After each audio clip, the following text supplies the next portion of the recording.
A very good morning, ladies and gentlemen. We have a very, very special guest today, Mr. Balagopal Chandrasekhar, an alumni of Loyola College, Chennai, joined the IAS in 1977. After serving as an IAS officer for a while, he resigned to promote a venture to make high-tech biomedical device for the first time in the country. Acquiring the know-how of the tech and with the support of National Research Development Corporation and KSIDC, he set up his venture and significantly grew the venture into the largest maker of blood bag system in the world, exporting products to more than 50 countries. Afterwards, he sold the company to a leading Japanese maker of the medical products and turned into investing in startup, mentoring entrepreneurs, writing, as well as he has traveled across the continent and has many interests. With his wife, Mrs. Vinita, he set up and runs a very promising trust called Anaha Trust, which funds socially useful programs and projects. He is an independent director on the board of Federal Bank Limited and is also the governing body of the Center for Management Development and on advisory board with various organizations. He has written 3 books. On a Clear Day, You Can See India, The View from Kolam, and one more. And he is the sought after speaker to professional bodies and students. What a pleasure and honor to welcome you, sir. Thank you for joining my show. Thank you, Sangeeta. Thank you for having me on your show. It's a true pleasure for mine to host you. Sir, my first question, being an IAS officer to starting a high-tech biomedical device venture for the first time in the country, how was a professional journey from this 2 different spectrum helped you to grow significantly? That's an interesting question. The brief 6-year service in the Indian Administrative Service gave me a very condensed idea about Indian society, Indian government.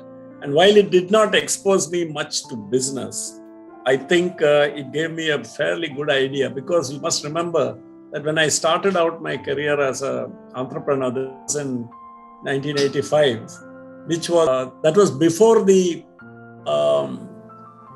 opening up and liberalization of the Indian economy. So during that phase, it was very important to know how to deal with government agencies. And that was something, though I was only around 30 years old, I got a fairly good exposure.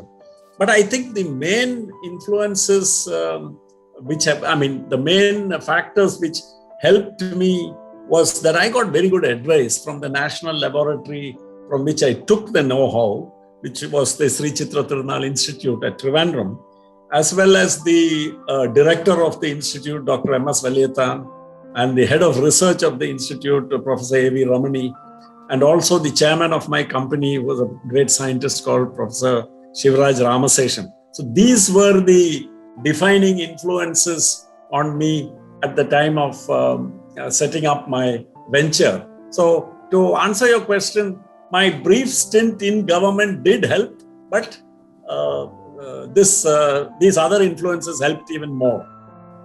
It's been a very interesting journey. I think very, very few people could think of jumping into very different spectrum. Thank you for, giving those inputs, sir. This question has been a burning question for me. Generally, you have started, I think, your company, the venture, and you raised fund from various prestigious government institutions, including KSITC, NRDC, IDBI, way back in 1994. When the fund and venture, was not even heard of. How did you make that possible, being the first ever company in India to kind of arrange the fund from all the prestigious body? And I would love to know the story behind that, behind that venture. Yeah. So Sangeeta, as you are aware, in those days, a startup venture based on untried technology in a completely new field, using innovations, always found it difficult to get financial assistance from financial institutions, only because of the fact that venture capital financing, that is risk financing, was not available in those days. The concept did not exist. So I don't blame any of the financial institutions or banks for that.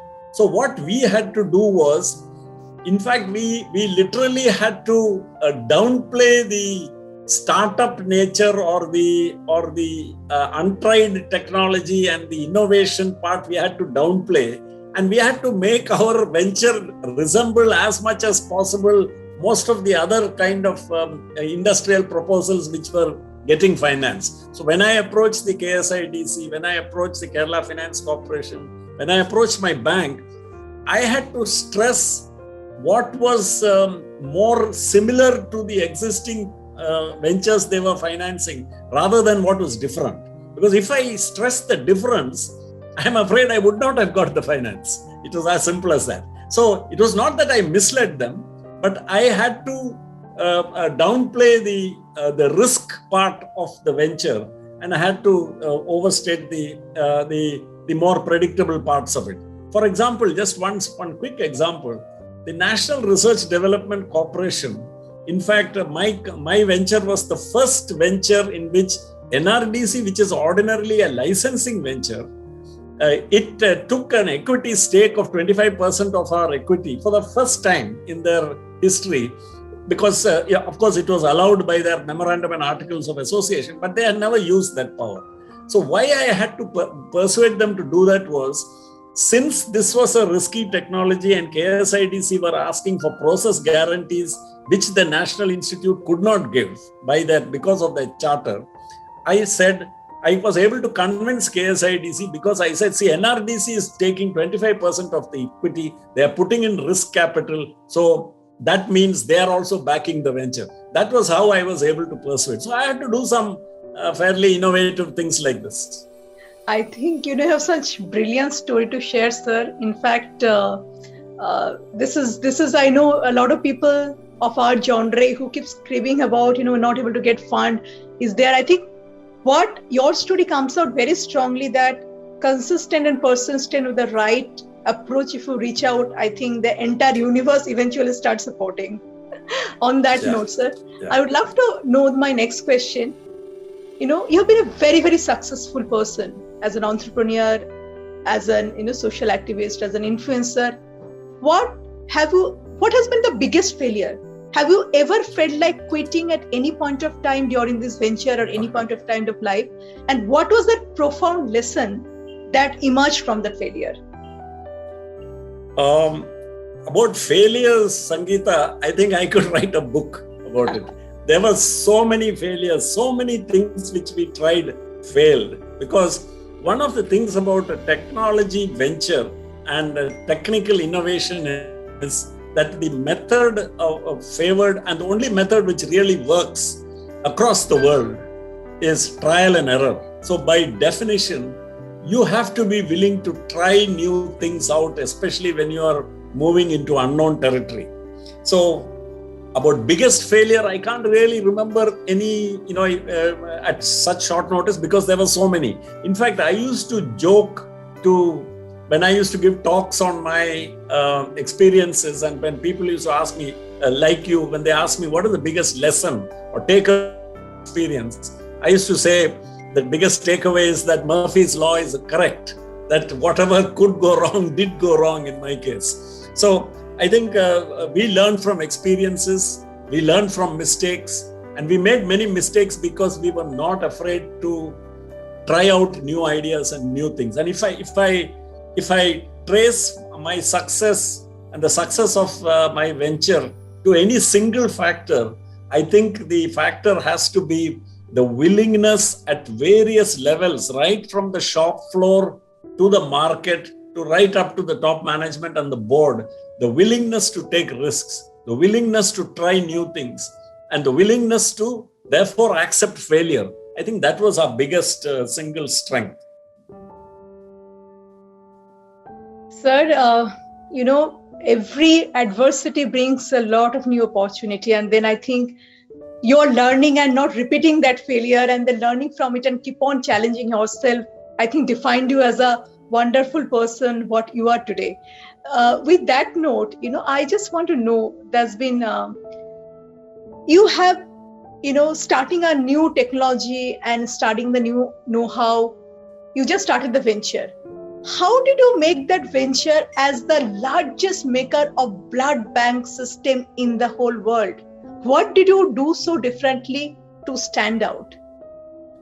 It's a very good question. I have been asked that a few times and I've thought about it a lot because there are many contributing factors. So one has to be careful when choosing an answer like this. But I think the fact that we decided, we meaning me and my colleagues, decided at a very early stage of the venture, we decided to focus on quality. Now, as you know, for any manufacturing enterprise, there are three factors, the Trimurti, which determines business success.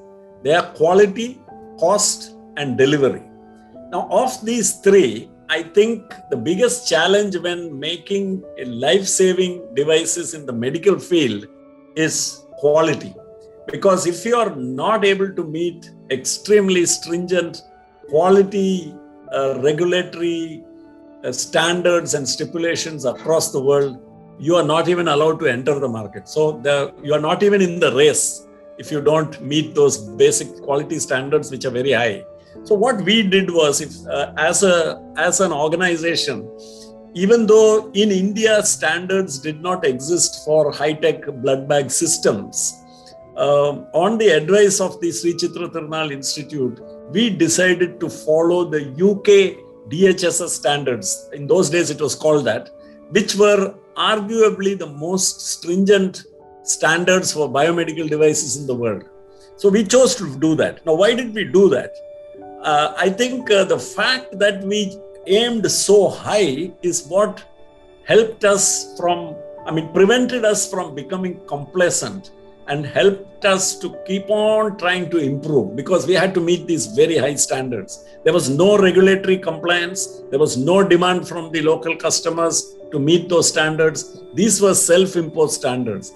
In fact, I think it was Michelangelo who said, the real danger is not that you aim too high and fail, but the real danger is that you aim too low and succeed. So in our case, we aimed very high.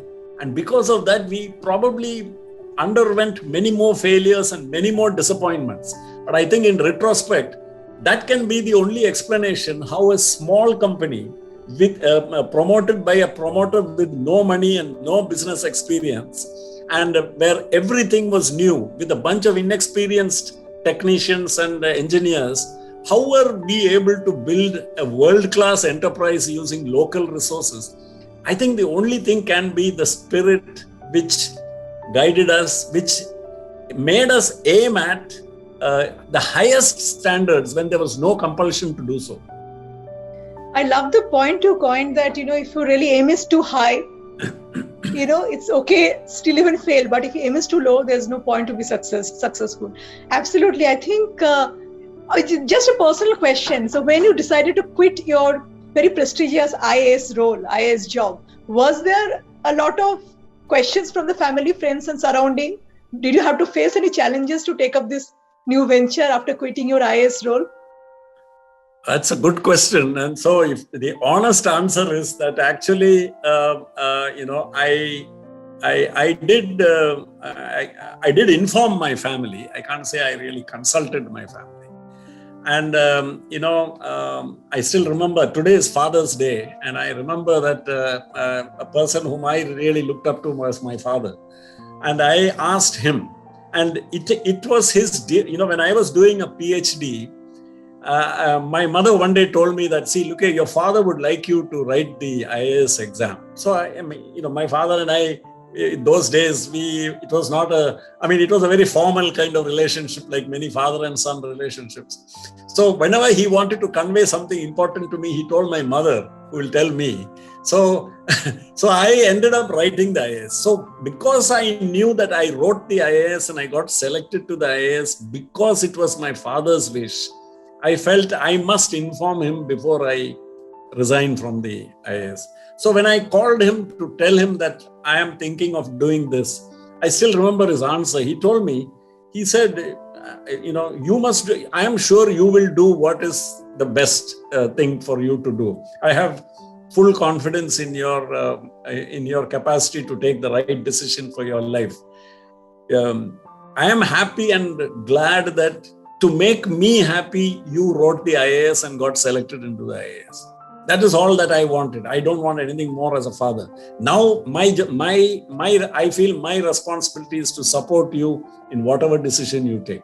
So that was a very big encouragement. That's all I needed, actually, that kind of support. Now, it is true that actually, some of my very close friends whom I consulted, I didn't tell everybody, only a very close circle. They were very concerned and they were very worried that because I was going to resign from the IAS. About that, because they had, let's say that they felt I could succeed in something else also, I am capable of succeeding. What worried them was they could not understand what this new project was all about, because everything was so new.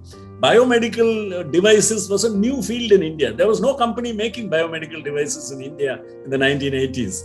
And this was an untried technology developed in a national laboratory. Pilot plant trials also had not been conducted. So they were saying, Bala, do you know what you're getting into? Do you know what a blood bag is? Have you seen it? And I still remember I was laughing and telling them, and that's what made them more worried. I was laughing and telling them, see, blood bag, we'll find out, we'll find out what it is. Let's all go to the hospital, let's go to a blood bank and we will ask them, what are you using? Are you using bags or bottles or whatever? So all that we can learn. I'm not worried about it. But I said, I did take advice of family, like I said, and they supported me. My friends, they were in my corner, they were on my side, but they were very worried, genuinely thinking that, am I doing the right thing? And in a couple of senior officers, including my chief secretary, when I spoke to him, he thought I was completely crazy. But he still encouraged me. He told me, go ahead, you have our blessings, but I think you're doing something really crazy. That's what he told me. So in short, I would say that very naturally and very understandably, in the India of the mid-1980s, such a decision would be considered really crazy. I mean, eccentric is an understatement. It would have been considered a very crazy decision to take. And I guess that even a very plain, middle of the road looking guy like me, I think what must have surprised everybody even more was how come Bala is taking such a decision. That must have shocked them even more. I can imagine. In fact, people say, there's a saying, if your dream is not big enough and people are laughing, you're not even dreaming big. I think you took that challenge. I think that's absolutely true. You took the challenge that, okay, let people laugh, cry, talk about it. I'm there in my dream, my journey. I'll go and prove it. And you prove it. And that's what I think mattered at the end of the day. Yeah. With that note, sir, that's such a powerful story. I think we can write a autobiography about your life. Okay. I wanted to understand, I know you do quite a few charity work, especially through Anahat Trust. You're creating a lot of impact in the, socially, economically, really, class which really need help. Could you tell us something about your effort, what you are trying to do through Anahat Trust? That's actually, thank you for raising that subject, Sangeeta, because,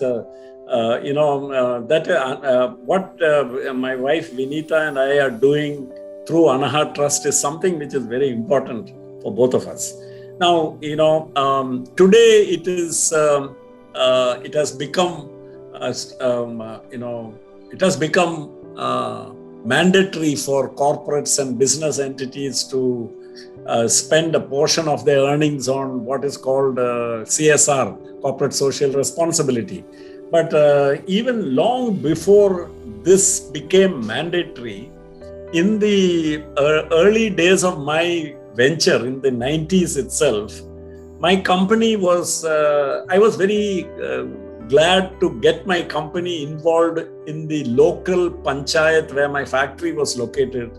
I was very interested in getting them involved in the local community through supporting the local government, lower primary schools, the local primary health center and community health center, and also in trying to train people so that, and encourage some local ancillaries and subcontract work so that livelihoods and jobs could be created.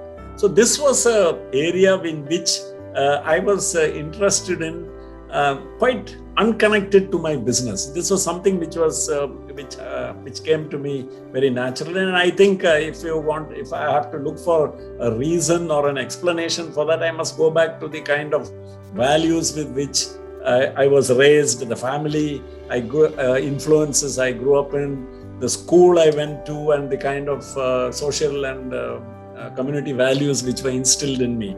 Now, this after I sold my company and stepped out from an active managerial role, my wife and I, one of the first decisions we took was that we decided to set aside a significant amount of our resources for creating this trust, which we named as Anaha Trust.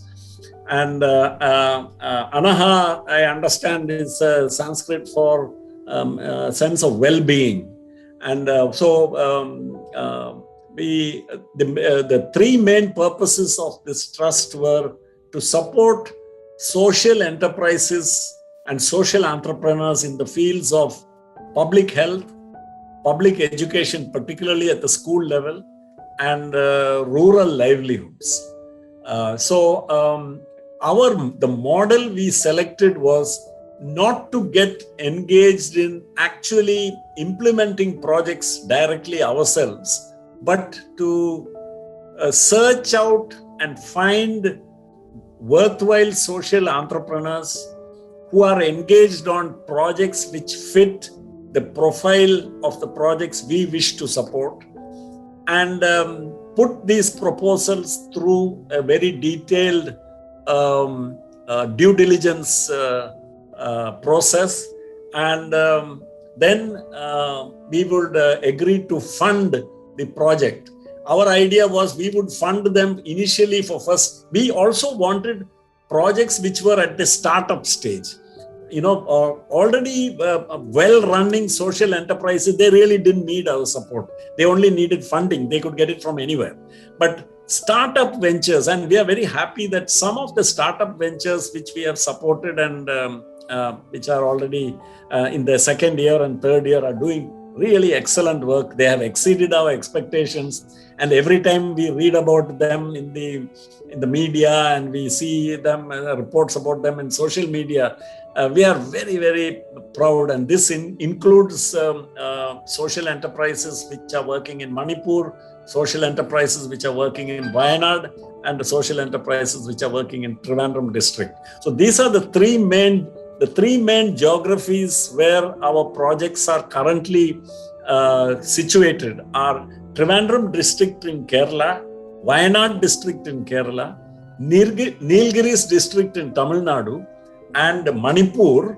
The whole state of Manipur is our target, but currently we are focusing our efforts in Tamenglong district. And Tamenglong is the place where I first went to Manipur as a young 25-year-old IAS officer on my first posting as assistant collector under training. That was my first posting in 1979. So basically, you're doing such wonderful work to this socio-economical, people where they need support. If anybody else wants to support this activity, is there a way for people to come forward? Yes, actually, what we currently do, Sangeeta, that's a very good question, and I hope those who listen would respond to and would come to us with their proposals.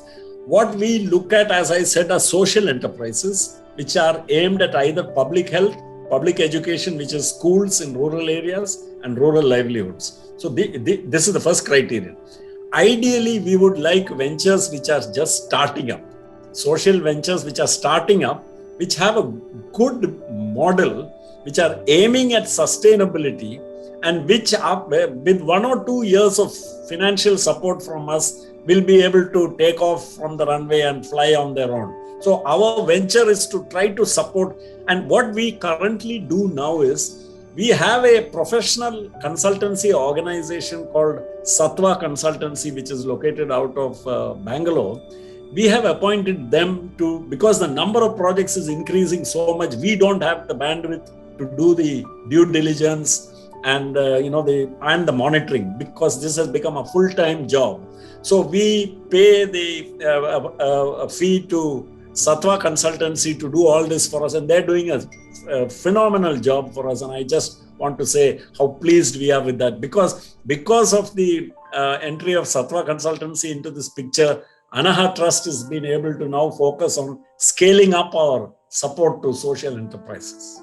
That's indeed powerful. In fact, there is a saying, the more you give it out to the world, it comes back in multiplier effect. The kind of smile you get to see at the end of the day, the children who wouldn't have been able to have to course a meal, they are studying, they are actually learning sports. Absolutely. They are becoming, it's a beautiful journey, right? No, in fact, Sangeeta, you have really mentioned the greatest reward is now, unfortunately, due to the lockdown, we are not able to go to all the various locations. But before the lockdown, one of the things which Vinita and I love to do, and we have been 3 times to Manipur in the last 2 or 3 years, just to go and visit all the ventures which we have been supported. Now, when we go there and see those tiny kids in some remote mountain village where you have to walk for 1 day to get to the village from the road, such places, and we go there and you see them all, little fellows, chubby cheeks, all grinning, and they're doing their dances and welcoming you with song and all that. And then you attend the classes and you see the little computer center, you see the solar powered way to charge all their devices, you see the rainwater harvesting, you see the little hostels which enable people from nearby hamlets to send their children so that for 5 days a week they can stay there and study, and on weekends they can go back to be with their parents. When you see all that and realize that our support, Anaha Trust, made all that possible. We are supporting an organization there called Sunbird Trust, and Sunbird is doing a wonderful job in Manipur, in all these places. So far now we've, I think, supported 4 or 5 projects by Sunbird, and we are so pleased with their model and their execution capabilities on the ground in what is actually still a conflict zone, still very difficult place to work in, and very remote. So we are very happy. So we are looking for partners, social enterprise partners like Sunbird and Hume Center and Ashwini, who are doing the Adivasi Hospital in Nilgiris. People like this we are looking for to support. While I was listening to your journey, sir, I just remembered one thing which came to my mind. The best way to find yourself is to lose yourself in the service of others. And wonderful. You are one person. You are one person, You cannot change the world, but you can change someone's world. And you are creating that someone, so many children's world. It's a very, very touching story on that. With that note, my next question to you. You have been an author, an entrepreneur, ardent traveler, mentor, sought after speaker, social media influencer, and on advisory board of a prestigious company. How do you manage to play so many roles so spectacularly? Thank you for thinking that I was doing all this well. But let me put it like this: if when I look at my career from the time when I became an IAS officer at about 25 till now, these multiple roles actually I have been performing only in the last 10 years. And if you see, that is around the time when I exited my company. So, and about 5 years before exiting my company, I was able to get involved with the community, get involved with the industry associations and other things, because by then my company was doing well. It was on a trajectory. It was well set. I had a very good second line. I had assembled a fine team of professionals on the manufacturing side, marketing, and also on the administration and corporate level. So since all that was already done, I was able to do. But I really got involved in all this after I exited the company. And, somebody said that, it's when I exited the company, I was just about turning 60, just about getting to 60. So somebody was talking about retirement, saying actually retirement is not stopping doing things. It is starting to do a stage when we start to do different things. So somebody said retirement we should look at as a line where on this side of the line, that is when you're looking at retirement, from where you are on this side of the line, 80% of the things you do because you have to do it, and 20% only because you want to do them. On the other side of the line, you flip it. 80% of the things you do because you want to do them, and only 20% you find you have to do, you do because you have to do them. So by flipping it, I found now there's a 9 to 5 going for a particular job because I had to do it. That was no longer there. That need was no longer there. And since I didn't have an organization to run where the buck ended with me and or the entire responsibility and accountability was mine, that was no longer there. Now I could do so many more things. And that was when I found, I wish I had made this discovery 10 years even earlier, because I think I would have been more productive even 10 years earlier. I think I'm one of those guys who probably naturally takes to multitasking. I'm really, while I was fairly efficient at just doing one thing for 25 years, if I had my time all over again, I wish I could have done at least one more thing during those 25 years. I wish I had a life outside my work.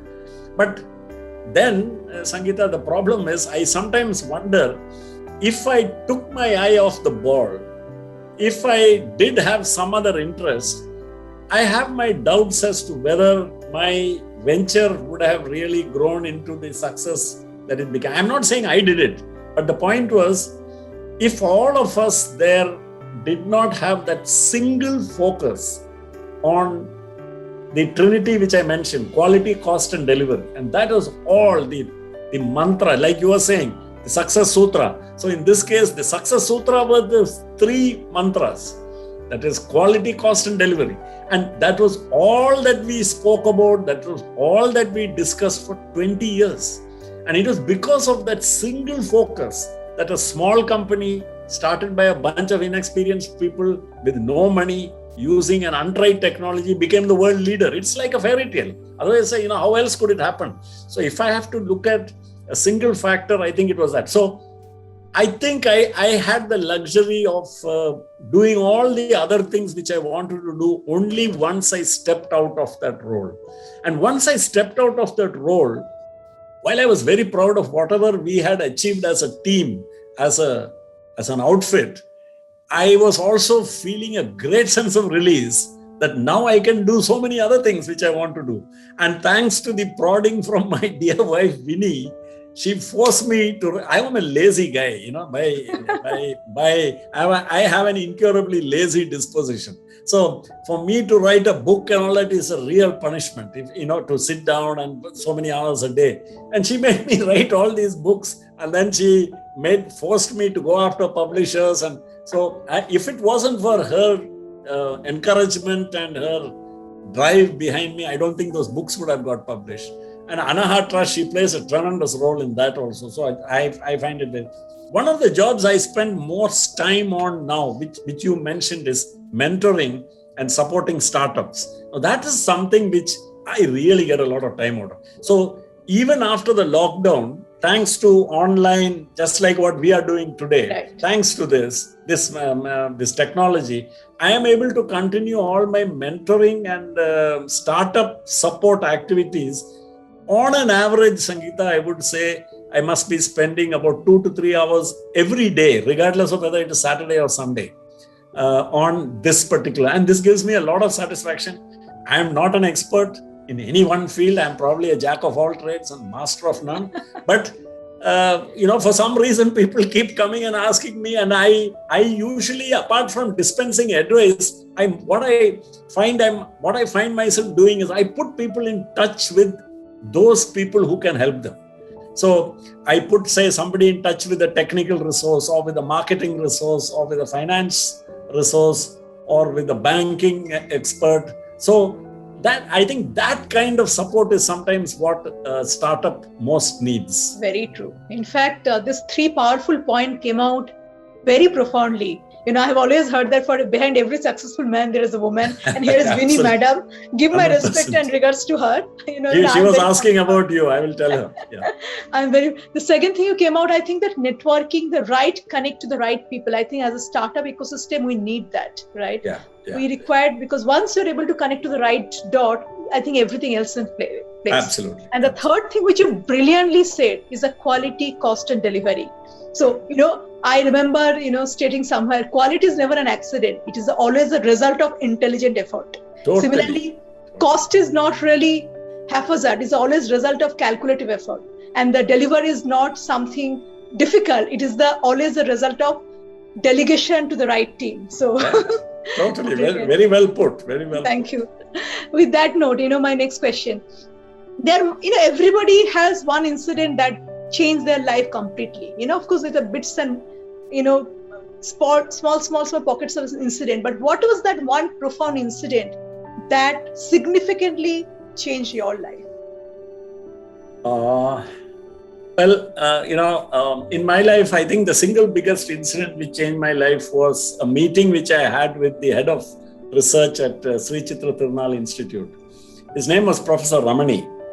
And Dr. Valyethan, the director of the institute whom I met, asked me to go to the research campus, which was across the city in Trivandrum, in a nice, spacious, 25-acre, beautiful, with gardens and all that. And so I went there and I met this gentleman. He was a scientist. He looked every inch a scientist, lean, tall guy with his hair seemed to be crackling with static electricity. There was so much of knowledge inside his head, I think. So I walked into Professor Ramani's office without much of an idea other than to just ask him, what is this blood bag all about? Because I didn't know what it was. And the incredible thing which happened was 1 hour later, I walked out of that room thinking I was born to do this project. That this project was waiting for me, that I was born for this. That's what happened in that 1 hour conversation. It was not a conversation. It was just, he mostly talked, I just listened. And, that was my epiphany, and not everybody is lucky to have an epiphany in life. So here was this guy, a former IAS officer, 30 years old, who knew that he wanted to do something different. I was still in the IAS at that time. So when I walked in, I really had no clear sense of purpose in my life. I had no real sense of purpose. When I walked out 1 hour later, I had discovered my purpose. And that was just because of this guy and what he said. And, so it's an incredible experience. It's very difficult to describe, but in that 1 hour when I listened to him, I realized this was what I was born to do. This was what I am going to do. This is what makes sense for me. And that sense of purpose is so powerful that it can see you through the most incredible disappointments, the most incredible downsides, the most incredible failures, things which will break, because I know myself. I know I'm not made out of hero material. I know that I'm an ordinary guy, just like everybody else. So what made an ordinary guy get the energy and the guts and all qualities which I did not think I possessed? Where did I get all that from? It comes from a sense of purpose. If you don't have a sense of purpose, what happens is when you are up against a great difficulty, you will just walk away. I mean, any sensible guy would have walked away from my project at least 5 times. There were at least 5 occasions when any logical person should have said, this is it, Bala. This is not going to work. Just leave. Whatever you put in there, you lost. But of course, I had other problems. I had signed all kinds of guarantees and all that. And so, I was stuck. I was holding a tiger by the tail. I couldn't leave. But even if I could leave, I would never have left, only because of this sense of purpose. And that saw me through for 20, 25 years. And so I think I don't know whether many people can answer this question. What you asked is a very difficult question. What was that one episode which changed your life? But in my case, I had the answer very ready, because I know I can trace it to that one meeting, that one hour meeting I had with Professor Ramani. That changed my life. Brilliant. In fact, you talked about the epiphany. I think I've always liked those moments of epiphany in my life, because those are the moments which kind of push you to the next destination. And I'm sure Professor Ramani, who has brought that into the conversation, the small things, that conversation takes you to the new way of thinking, a new beginning. And that's what has happened. Thanks. It's been a very lovely conversation. I'm thoroughly enjoying it. So, sir, I generally ask all my guests in my show, basically everybody, whoever I invited, thank you for, first of all, accepting and coming on the show. We have seen that, for every successful story, there is some formula, or I call it success sutra. What has been your success sutra, or you would like to advise to our young minds, budding entrepreneur, people with the midlife crisis who's trying to make it big? What has been your success sutra? Well, I think it's not one, there are two points which I can say, because if I give only one of those, I will not be fully satisfied with the answer. The first part is, see, whatever you do, you must do, there is a right way to do it, and there is a not so right way to do it. You must always vote for the right way to do it, even if that gives you a lot of inconvenience. It can lead to you to losing a business. It can lead to you to your cost going up. It can lead to all kinds of problems. But at the end of the day, you need to look in the mirror and be able to face yourself. So there is only one way to really run business. And one of the things I'm proudest of, we got lots of honors and awards throughout our, once we started succeeding, then as they say, nothing succeeds like success, So awards and all that used to pursue us. We used to get the top exporter award for high-tech medical disposables. We got this award, that award.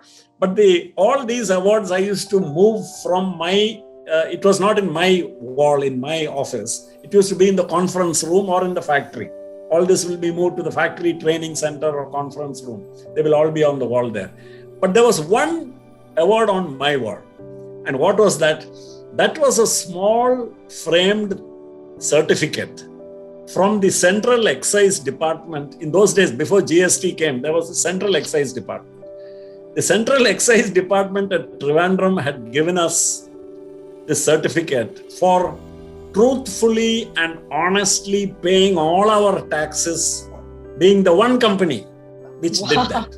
And that small certificate, I framed it and I put it up on the wall. So whenever new people, entrants were being inducted into the company service, all of them had a 1 hour meeting with me, because I used to insist on meeting everybody, every single person I had to meet. And one of the things I used to point to was, I used to say, when you look around the walls, do you see anything? And then they will see this one thing. They will say, I'll say, go take a look at it. They will take a look and come back and sit down. They won't be very impressed, because it's not from the President of India, or it's from the local, commissioner of Central Excise.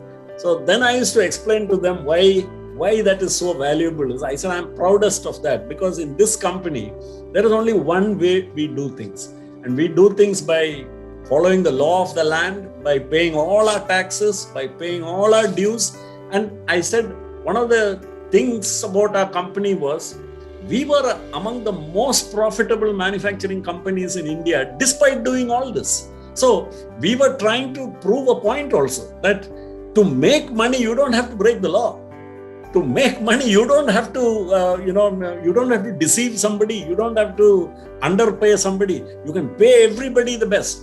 even to the extent that our values were such that in the company there was a rule that no supplier's bill should be delayed by even one day.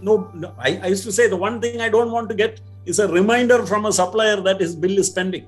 I said, please don't let me see that, because I really won't like it. I don't consider it a great thing to delay people's bills. So our value system was the first thing on which I would say I would advise, and I advise people also now, it's startups. I tell them, all your dues, all your statutory dues, everything, please pay it. And particularly be very particular about your statutory compliances, because they can come back and bite you later on, and you'll have a very tough time with ESI, PF, and other statutory dues. So that's one. The second part is what I mentioned earlier.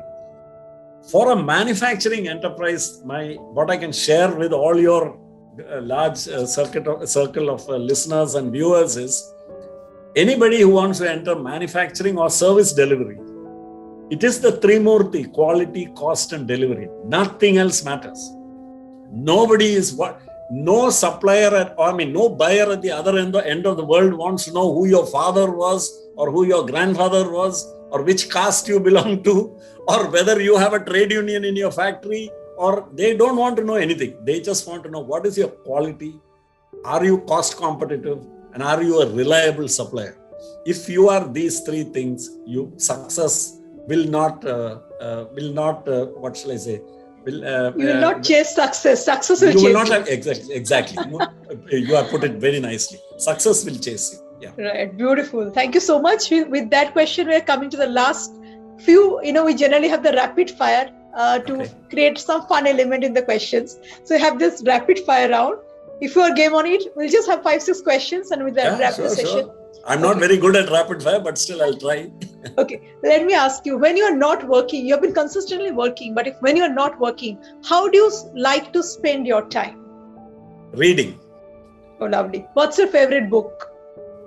I mostly read non-fiction, but I like reading autobiographies. I like reading biographies, and I like reading history. What has been the one book has changed your life? That's very difficult, but I think one of the books which has made a profound impression on me is a book called Thinking Fast and Slow by Daniel Kahneman, who got the Nobel Prize for Economics for that book. Okay, I'll pick up that copy of the book then today. I generally ask the question to my guests to pick the best book by them. Okay, what would have been your first career you dreamt of having as a child? Like when I was growing up, I changed 30 career option, but what was the first career you dreamt of? I think the only, I never really thought about my career at all. Actually, it may sound stupid when I say it, but many times Vinita and I talk about it, and I sort of marvel at how on earth did I get to adulthood and to think without having any clear idea about what I wanted to become. But I remember, if at all you can call it, one thing which I always, at various stages of my life, I did think of becoming was a teacher. I wanted to teach. And you I was not very clear about whether it was to teach in a school or in a college, but I wanted to teach. I thought I would be a good teacher. That's what you're doing now. You're mentoring so many startups. I hope so. I think so. Right. I think I enjoy that. Yeah. Yeah. What is the one thing that you are excited about in this year, 2021, amidst Corona, but one thing still you hold on and you're excited about? I think we are, the pandemic is really making us rediscover the strength of community, meaning the strength of the local community. So, see, because of the way technology and life and consumerism had been going over the past 2-3 decades, people were saying, if I want to go to a play, like what my wife and I also do. Every year we'll go once a year to New York or to London to see all the plays in Broadway. Now I think to myself, we got used to that. And we could afford it, so we could do that. But I think we need to find our satisfaction and our life and our interests much more locally. And one thing which is happening is, because of lockdowns, because of travel restrictions, people have been forced to look into the locality, into the neighborhood, and into the local community. And they have discovered that there are many wonderful things which are happening in the local community. So I think rediscovery of the local community is also going to define economy. So what is going to happen is we are coming up with hyper-local networks, hyper-local supply chains. I have a feeling, Sangeeta, the whole way the economy is functioning is going to be profoundly affected by this. And that means all business models are going to change. Instead of large integrated organizations, you're going to find dispersed, disintegrated organizations, loosely connected together on platforms, on common agendas, on collaborative platforms and things like that. I'm very excited about that idea. I think it's mother's nature to decide to kind of restructure our entire livelihood in this way, because we are just cutting trees, building, lots of pollution. I think it's a mother nature way of kind of telling, slow down and rethink about your own own surrounding of 10 meter or 10 kilometer, where you impact. Lovely. I love that answer, sir. With that, last 3-4 questions quickly on that, and then we'll kind of wrap the session. If I have to choose one, ask you to choose one, what would you choose? Persistence or passion? Persistence. Okay. Hard work or smart work? Smart work. Valuation or intrinsic value of the company? Intrinsic value of the company. Okay, with that valuation, one more question. Maybe it's a little tricky one. Given a chance the lockdown has lifted, there are 2 options. Traveling to New York or London with Vinita ma'am, or going out with your friends for some social work. I think what I would choose is going with Vinita and my friends to Wayanad, where we are engaged in some, with the local communities and local ecosystems and trying to create a homestead economy there. We are funding some program. Wow. And Wayanad is one of the most incredibly beautiful parts of the whole world, not only Kerala. Right. It has 10% of the biodiversity of India, the one district, and it's magical. And I would love to go. The first opportunity I'm looking forward to is both of us driving off to Wayanad and spending time there. Lovely. It has been a wonderful session, sir. You made it very lively, as well as, the true life lesson came out about purpose, persistent, never give up, the quality, cost, delivery. I think beautifully articulated. And with that note, would love to maybe have you and Vinita ma'am, in a couple of months for the show. But thanks so much for joining in. It's been an absolute honor and pleasure for spending 1 hour on a Sunday morning amidst your busy schedule. And thank you for joining my show, sir. Thank you, Sangeeta. It was a pleasure. And thank you for having me on your show. And I hope that you will sometime in future be able to have a chat with Vinita, because I think she's a real woman of substance. I'm really actually doing a Power Woman show, who is actually the lady behind the success. So I'd love to feature her. Thank you so much, sir. Thank you.